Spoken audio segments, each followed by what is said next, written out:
Olá, você já se sentiu invisível? O que é invisibilidade para você? Há socialmente um termo utilizado que é invisibilidade social.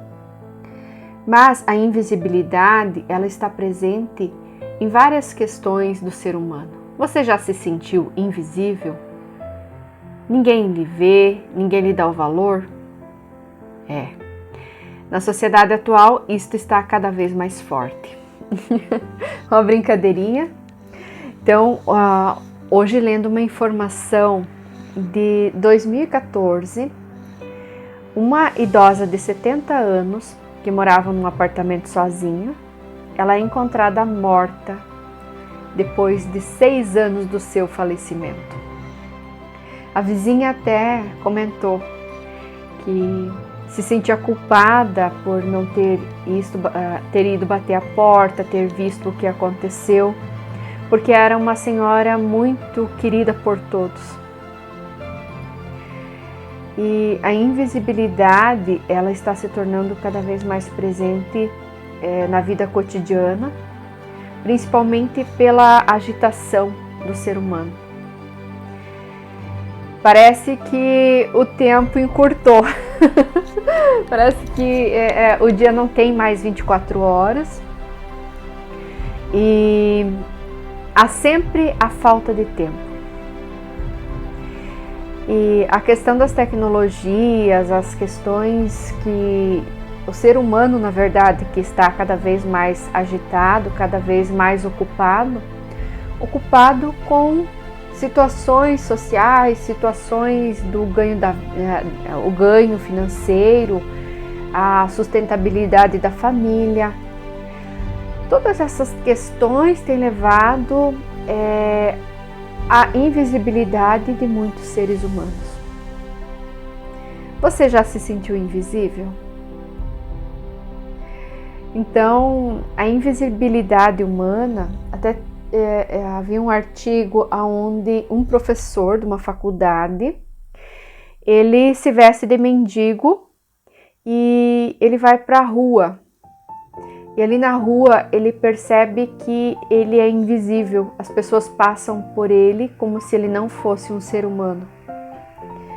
Outros relatos de pessoas que trabalham na faxina de faculdades, eu digo assim, faxina é um termo também na organização, na limpeza. E pessoas que relatam como se elas se sentissem invisíveis frente a outras pessoas. Invisíveis à frente, muitas vezes até do poder judiciário, onde pessoas bem-sucedidas, pessoas que defendem a lei, passam por elas e não lhes cumprimentam, não lhes dizem um bom dia. Claro que isso não é comum a todos, né? A questão assim da invisibilidade, a questão do respeito. Então, não são todas as pessoas, né, que passam por estas pessoas e que não cumprimentam e que não dizem algo. A invisibilidade é também preocupante quanto aos jovens. Por quê? Muitos pais estão em casa, mas invisíveis aos seus filhos, invisíveis no sentido assim. Há muitos relatos de crianças que dizem: meu pai e minha mãe não me olham, eles estão sempre ao celular, eu não sou vista. E esses jovens, esses adolescentes, eles tendem a se mostrar. De que forma? Geralmente o pai e a mãe vai olhar para eles quando tem um problema. Eles começam muitas vezes na escola, na rua, a fazer situações, muitas vezes até ficar doente como forma de ser percebido pela família. Há também pessoas que durante toda a sua vida se dedicam a algo buscando se tornar visível para as pessoas da própria casa.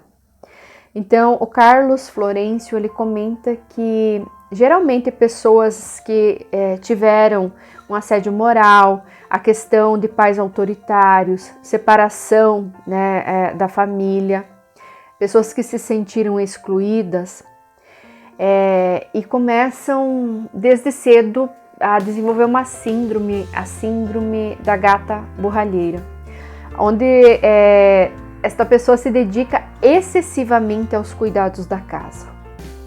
E esse cuidado excessivo da casa vai levando ela cada vez mais a desenvolver um certo trabalho quase escravo. E esta pessoa busca um certo reconhecimento, um reconhecimento que alguém que diga assim, nossa, o quanto você é importante, o quanto você faz por nós, você lava, cozinha, passa, todo dia você tá arrumando nossas coisas. E essa pessoa busca um reconhecimento, ela cria uma expectativa de que vai haver um reconhecimento do seu trabalho, do seu valor. E, no entanto, isso não ocorre. Não ocorrendo isso, há uma questão assim que vem a ser desenvolvida, que é a questão do vitimismo. Eu faço tudo por todos nesta casa e eu sou invisível. Eu não tenho força, eu não tenho visibilidade frente à minha família, frente às pessoas que estão aqui ao meu redor. Muitas famílias até são negligentes, não conseguem perceber que essa questão assim do trabalho excessivo, muitas vezes até para tirar essa pessoa desta situação. Então eu busco um reconhecimento, meu reconhecimento por meio do excesso do trabalho em casa. Só que esse trabalho não é reconhecido, porque as pessoas só dão valor e reconhecimento ao que for do agrado delas. E eu crio uma projeção do outro, achando que ele vai reconhecer o que eu faço. Que o outro vai vir e vai suprir a minha carência, ele vai me compreender, ele vai me tirar desta situação quase escrava. E na verdade é o contrário.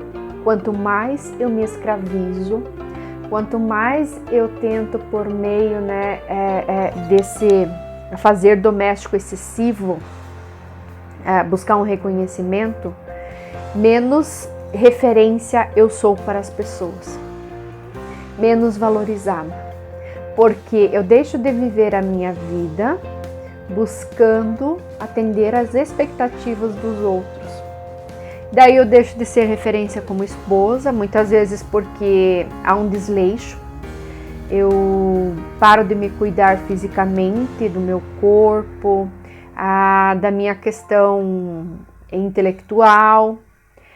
Eu paro de sair porque a casa ela exige muito, então eu não tenho uma vida social, eu me dedico exclusivamente aos filhos, à família.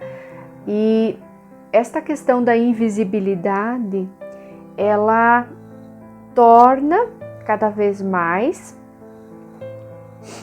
esta pessoa como algo à margem, algo que não pertencente.